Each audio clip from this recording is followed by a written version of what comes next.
Hello दोस्तों, स्वागत है फिर से आपका एक नई वीडियो में। तो जैसा कि हमने पिछली वीडियो में क्रेडिट नोट वाउचर के बारे में डिस्कस किया था, तो आज हम उसका दूसरा उपयोग देखेंगे। तो उसके लिए हम चलते हैं ट्रांजैक्शन पे। तो यहाँ पे जो है हमने कमल को माल बेचा 15,000 रुपये का, जिसमें 10 इंटेक्स के मॉनिटर भेजे हमने 1,500 रुपये पर पीस के अकॉर्डिंग। तो चलिए इसकी एंट्री कर लेते हैं हम अपनी टैली में। तो इसके लिए हम जाते हैं अकाउंटिंग वाउचर्स में।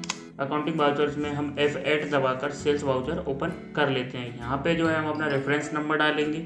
तो यहाँ पे मैं रेफरेंस नंबर अपना डाल देता हूँ 120। इसके बाद लिखेंगे पार्टी का नाम। तो हम किसको बेच रहे हैं? हम बेच रहे हैं कमल को। तो यहाँ पे जो है कमल का लेज़र नहीं है, तो हम क्या करते हैं, कमल का लेज़र बना लेते हैं। तो ऑल्ट के साथ C प्रेस करिए, कमल का लेज़र हम बना लेते हैं और कमल जो है सैंडी डेटर्स ग्रुप के अंतर्गत आएगा।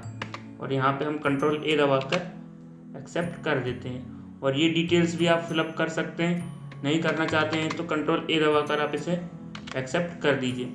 इसके बाद यहाँ पे हम सेल्स रेजर को सिलेक्ट करेंगे, क्योंकि सेल्स सेल कर रहे हैं यहाँ पे। इसके बाद जो है हम स्पेस दबाएंगे। स्पेस दबाते ही हमारी लिस्ट ऑफ स्टॉक आइटम आ जाएगी। तो यहाँ पे हम क्या बेच रहे हैं, इंटेक्स के मॉनिटर बेच रहे हैं। कितने बेच रहे हैं? 10, और हर एक का प्राइस है 1500। तो यहाँ पे देखिए 15,000 का अमाउंट आ चुका है। इसके बाद हम नरेशन डाल देंगे, goods sold on credit to Kamal, और ये हम जो है एक्सेप्ट कर देंगे। तो ये हो गई हमारी सेल्स की एंट्री। तो क्रेडिट नोट वाउचर का यूज़ क्या होता है कि जब हम कोई माल बेचते हैं और जिसको हमने माल बेचा है उसे यदि माल में कोई कमी दिखाई देती है, कोई खराबी दिखाई देती है, कोई डैमेज हो जाता है किसी भी तरह का, तो वो क्या करता है, माल वापस करता है। तो जब हमें वो माल वापस करता है, उस माल वापसी की एंट्री जो है हम क्रेडिट नोट वाउचर में करते हैं। अब इस केस में क्या हुआ कि हमने जो है कमल को माल बेच दिया, पर लेकिन जो है उसको साइज में कुछ अंतर लगा डिस्प्ले के, तो उसके बदले उसने माल पूरा भेजने का वापस, तो उसके बदले में उसने माल जो है वो पूरा वापस करने को कहा। हमने कहा कि आप माल पूरा वापस नहीं करिए, हम आपको उसके बदले कुछ छूट देकर ट्रांजैक्शन कंप्लीट कर लेते हैं। तो उसके लिए देखते हैं अगला ट्रांजैक्शन। तो माल में आकार के अंतर के कारण जो है हमने कमल को 2,000 की छूट दी। तो यहाँ पे हमें जो है कमल को 2,000 रुपये का डिस्काउंट देना पड़ा। तो यहाँ पे दो अकाउंट कौन कौन से प्रभावित होंगे, एक तो कमल का अकाउंट होगा और एक डिस्काउंट ऑन सेल्स अकाउंट। तो डिस्काउंट ऑन सेल मतलब हम जो है सेल पर डिस्काउंट दे रहे हैं, इसलिए ये हमारे लिए एक तरह से खर्चा है। और ये किस तरह का खर्चा है, ये हमारे लिए इनडायरेक्ट एक्सपेंस है, मतलब अतिरिक्त खर्चा है। तो खर्चे जितने भी हैं वो सब हमारे नॉमिनल अकाउंट में आते हैं और कमल जो है वो पर्सनल अकाउंट में आता है। तो उसके अकॉर्डिंग ये नियम है और इस नियम के अकॉर्डिंग हम जो है एंट्री करेंगे। तो चलते हैं इसकी एंट्री करने के लिए हम। तो यहाँ पे एंट्री करने के लिए सबसे पहले तो हम जो है क्रेडिट नोट वाउचर ओपन कर लेते हैं। तो यहाँ से आप चाहे तो क्रेडिट नोट पर सीधा क्लिक कर दीजिए, या कंट्रोल के साथ आप F8 प्रेस कर दीजिए। जैसे ही आप कंट्रोल के साथ F8 प्रेस करेंगे तो क्रेडिट नोट वाउचर ओपन हो जाएगा। यहाँ से आप आपका इनवॉइस नंबर डाल देंगे।